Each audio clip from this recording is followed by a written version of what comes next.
রাসূল সাল্লাল্লাহু আলাইহি ওয়াসাল্লাম তিনি বলেছেন ইন্নামাল উলামা ওয়ারাসাতুল আম্বিয়া, নিশ্চয়ই উলামায়ে কেরাম তারা হচ্ছে আম্বিয়ায়ে কেরামের ওয়ারিস, আম্বিয়ায়ে কেরামের উত্তরাধিকারী।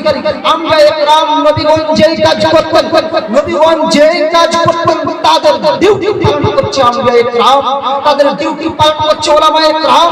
পৃথিবীর বুকে যদি উলামায়ে কেরামকে মুছে দেওয়া হয় তাহলে পৃথিবী থেকে ইসলাম মুছে যাবে। পৃথিবী থেকে যদি মসজিদ মাদ্রাসাকে মিটিয়ে দেওয়া হয়, যদি ওলামা পৃথিবীর বুকে বেঁচে থাকে, যদি আলেম সমাজ পৃথিবীর বুকে বেঁচে থাকে, পুনরায় তারা মসজিদ এবং মাদ্রাসা তৈরি করে পৃথিবীতে ইসলাম কায়েম করবে। কিন্তু পৃথিবী থেকে যদি ওলামা মিটে যায়, পৃথিবীতে যদি আলেম সমাজ না থাকে, তাহলে ইসলাম মিটে যাবে। সম্মানিত উপস্থিতি, উলামাদের কাজ কি? নবীগণের কাজ যা তা হচ্ছে উলামায়ে কেরামের কাজ। যেমনটা এই হাদিসে রাসূল সাল্লাল্লাহু আলাইহি ওয়াসাল্লাম বলেছেন ইন্নামাল উলামা ওয়ারাসাতুল আম্বিয়া। নবীগণের কাজ কি ছিল? মন্দকে রুখে দেওয়া, ভালো কাজের আদেশ করা, মন্দকে রুখে দেওয়া, ভালো কাজের আদেশ করা, শিরক থেকে মানুষকে দূরে সরিয়ে দেওয়া, বিদআত থেকে মানুষকে দূরে সরিয়ে দেওয়া, মানুষকে আল্লাহর দিকে আহ্বান করা, মানুষের কল্যাণমুখী কাজ করা, এগুলো কাজ ছিল নবীগণের। এগুলো কাজ যে আম্বিয়া কেরামের। অতএব আপনাকে বলতে চাইছি যে আম্বিয়া কেরামের শান, আম্বিয়া কেরামের শওকাত, আম্বিয়া কেরামের ইজ্জত অনেক অনেক উচিতে।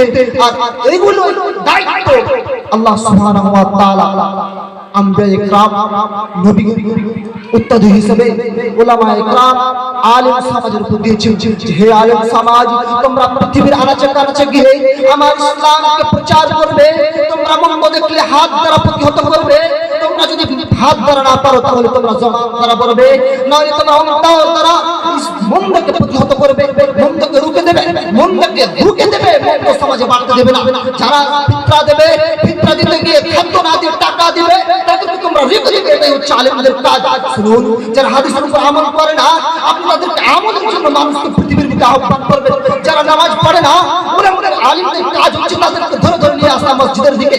যারা খায়, যারা মদ খায়, যারা বাটপারি করে পৃথিবীর বুকে, তারা এই আলেম সমাজ তাদেরকে নিয়ে আসবে এবং তাদেরকে ইসলামের দিকে দিকে দিকে নিয়ে আসবে, তাদেরকে নিয়ে আসবে মসজিদের ভিতরে, তাদেরকে নিয়ে আসবে কোরআন শিক্ষা দেবে। এগুলো কাজ হচ্ছে আলেম সমাজের। আপনি আলেমকে কখনোই ঘৃণা করতে পারবেন না, তাদেরকে ভালোবাসতে হবে, তাদেরকে মিষ্টি ভাষায় কথা বলতে হবে, তাদেরকে কটু কথা বলা যাবে না, তাদের ব্যাপারে কোনো মন্তব্য করা যাবে না। তাদেরকে সম্মান আল্লাহ দিয়েছে, তাদেরকে সম্মান রাসূল সাল্লাল্লাহু আলাইহি ওয়াসাল্লাম দিয়েছে।